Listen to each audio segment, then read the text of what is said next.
Let's optimize your YouTube ads campaigns, timestamps below, along with some other helpful videos to being successful with YouTube ads, including a full-blown tutorial on how we use discovery ads to create optimized campaigns for driving subscriber growth. Now, there is something that you probably dealt with, like the rest of us, and that is having a campaign that gets zero, like 0 views, 0 impressions, obviously 0 subscribers because there's no impressions, and you just look at it and go, I followed this YouTube tutorial, maybe it was ours or somebody else, and you go, why on earth am I getting no impressions? Well, the good news is it's totally not your fault. The bad news is there's only a couple things you could do before you have to completely redo the campaign. So before you go crazy, pulling your hair out, trying to figure out what's going on, just double your bid. So if your bid's at 5 cents, take it to 10. If it's at 10 cents, take it to 20. And if you really want to go crazy and you're like, I just want to know if it's the bid, then just up all of your bids to like 25 or 30 cents, give it 48 hours. And if it still isn't working, you're still getting 0 impressions, then try something else that we're about to discuss. But please just double your bids before you start going crazy making changes, right? Because sometimes it's just your bids aren't high enough to actually be a part of the auction, right? So once you have some impressions, hopefully, it's time to actually start looking at the data, deciding what our key performance indicators are going to be, and then of course, optimizing our campaigns. So here's a quick rundown of the columns that I recommend you use, because if you haven't set up your custom columns yet, then you probably can't see the information that you actually want. So at the campaign level, here is what I recommend for columns if you are focused on getting subscribers and if you're focused on getting leads and sales. And all you need to do is go up to the top right-hand side of your campaigns table and click on that little columns icon. And when you do, you'll be able to decide, oh my gosh, you'll be able to decide what columns show up and what columns don't. So again, here's the list depending upon what your campaign goal is, and you can actually save these as presets. So something I do is I save some presets for our search campaigns, our display campaigns on the Google Ads display network. And then of course, I save also a view where I just have all of the metrics, which is what you're seeing here, which makes it so big. You probably can't even read the individual columns, but that's one of the reasons I like having a large screen, is because I can see all of the metrics at once.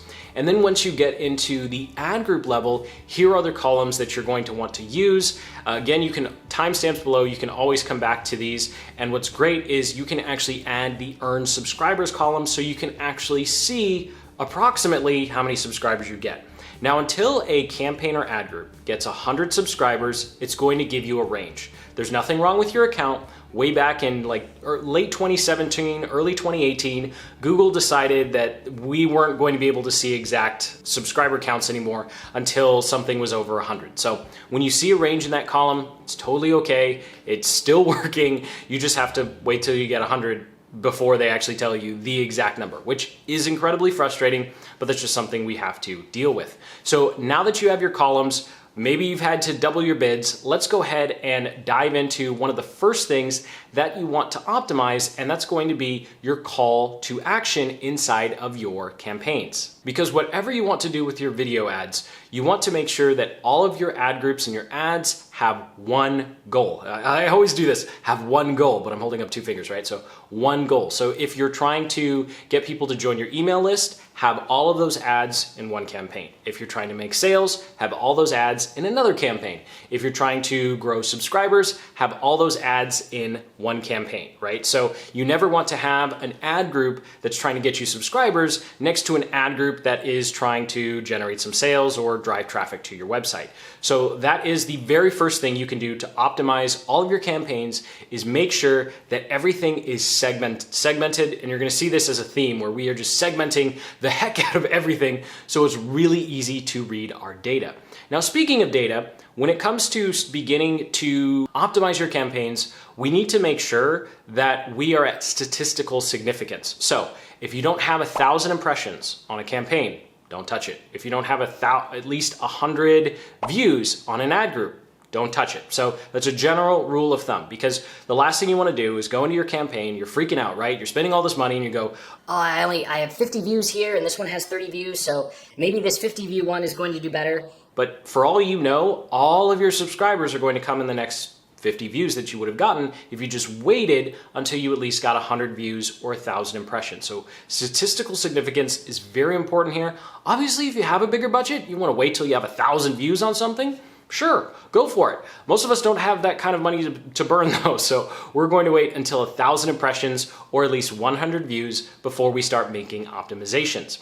And I want you to think of your metrics as a ladder. So at the very top, you have conversions or subscribers, right? And then right beneath that, you have the question of how many people are actually watching my video. And then if you're doing discovery ads, which we're talking about subscribers, so we're doing discovery ads, how many people actually clicked on my thumbnail? And then we go all the way to the bottom, which is how many people actually saw my thumbnail so they could click on it. Now, obviously, if you're doing in-stream ads, this pyramid or reverse pyramid looks a little different. But as a general rule of thumb, if you don't already have a campaign that's gotten you 100 subscribers or 1,000 subscribers, then the next logical thing is to say, okay, well, I don't know which one's going to get me the most subscribers, but maybe I could make a decision based upon how many views I've gotten or how many impressions or my impression click-through rate. So even though you really care about subscribers, it doesn't make sense to wait until Google starts telling you how many subscribers you're actually getting. So looking at one of these other metrics like view rate or average view duration, or looking at the percentage viewed or your impression click-through rate makes a lot more sense to do, even though we care about subscribers. Google's just not giving us that information yet. So we have to use these other metrics. Now, when it comes to using these other metrics, let's go ahead and go through 5 things you can look at in your campaign settings if you're not happy with your current rates. And of course, we'll get to some benchmarks in a moment. And these are 5 things you can do to answer that first question of, are people, the right people, actually seeing our ad? I'm adding the right people now, but are people actually seeing your advertisement? Are you getting impressions? Are you getting impressions in front of the right people in the right locations, which is number 1.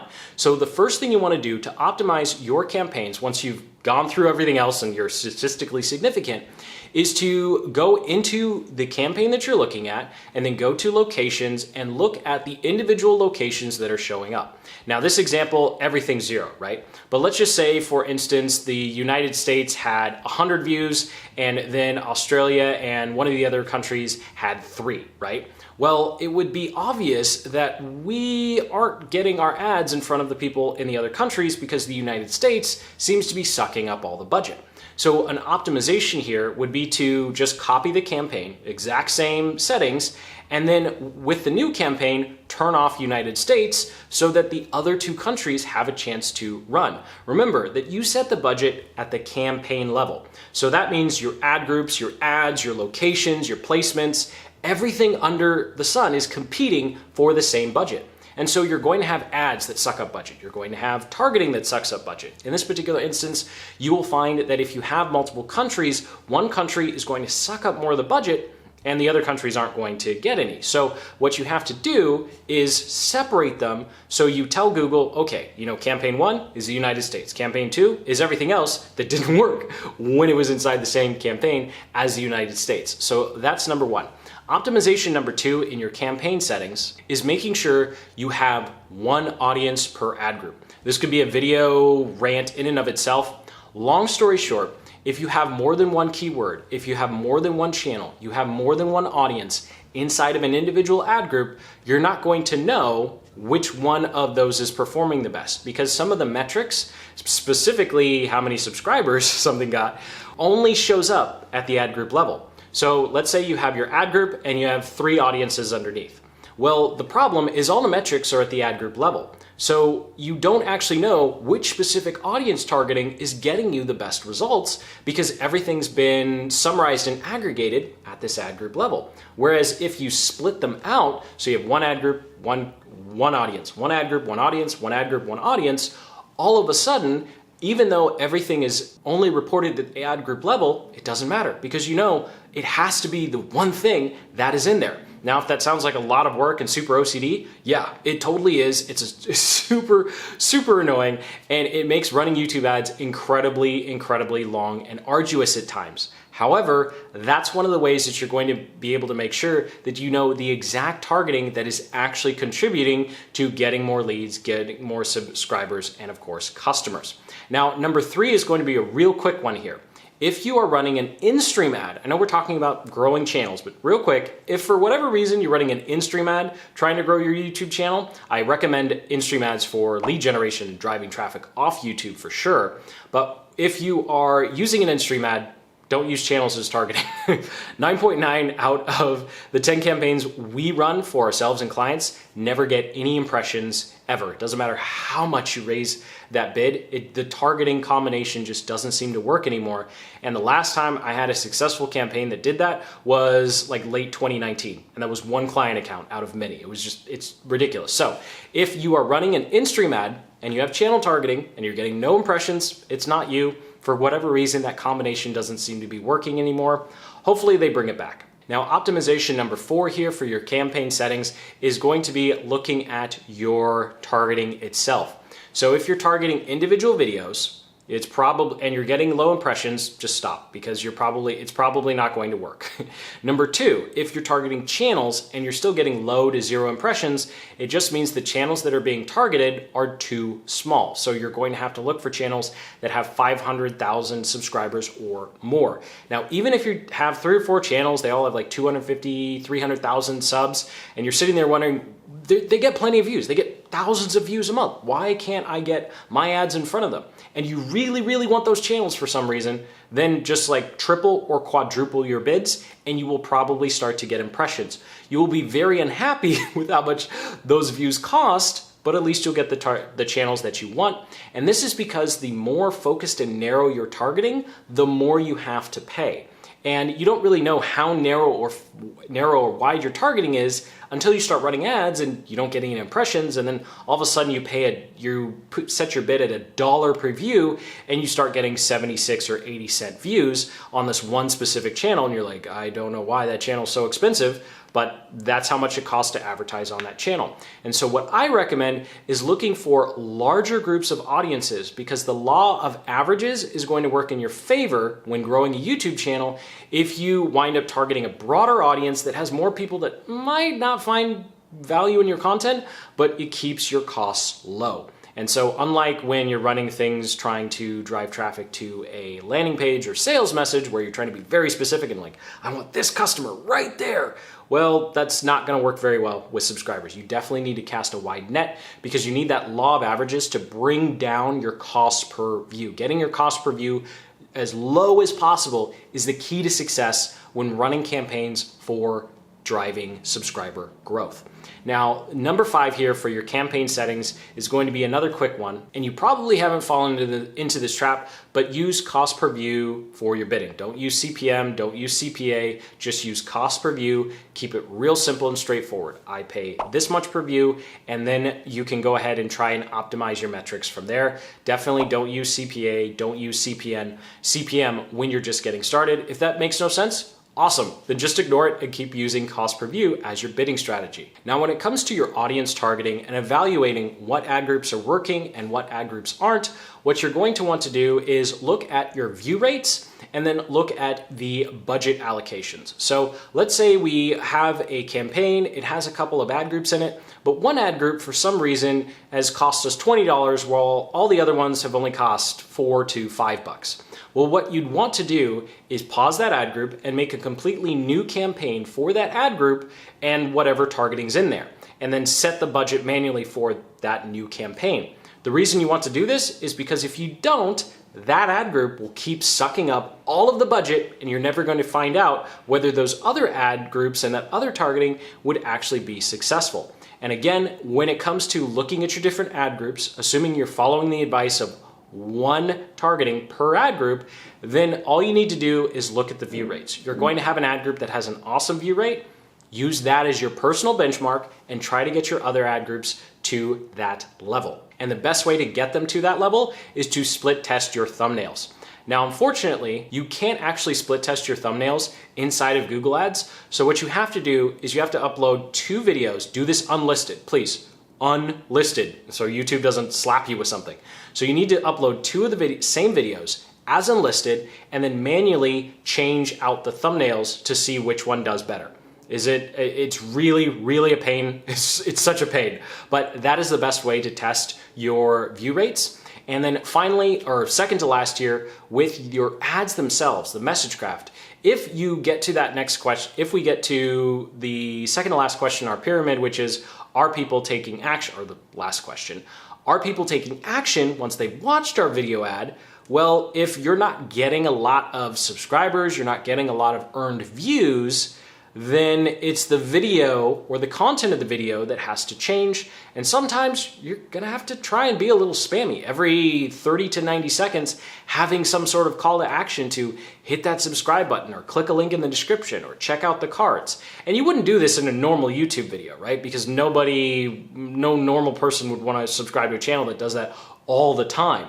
But when you're trying to figure out, how do I get people to just subscribe or watch the next video or check something else out, you're paying for that view. And people know, well, most people know now when they're actually clicking on an ad, because it says ad when they click on a discovery ad. So they've chosen to watch your ad, and most of your viewers will know it's an ad. And so you're much less likely to get a lot of hate when it comes to how spammy you are or how many times you say, click the link in the description to subscribe here or check out this or check out that. Now, don't go crazy with it, but you will just need to push your comfort zone a little bit to drive people to take the action that you are paying for the video to hopefully get, right? That was a weird way to say that. All right, moving on. The final one is your experiment cycle. And when it comes to figuring out how often to go into your campaigns, make changes, give your campaign changes at least 3 days to run. You want that statistical significance all over again. So if you got 1,000 views on an ad group, wait until you get 2,000 views total before you start making changes again, right? So this can be anywhere from 3 days to 5 or even 7, right? But it is important that you schedule out ahead of time when you're going to check your campaigns, because one of the worst things you can do is obsess over it, right? Make some changes at 7 a.m., log in at 9 p.m. and go, oh, that's not working. I got like 50 terrible views, and then changing something in one day, right? That's something you absolutely want to avoid.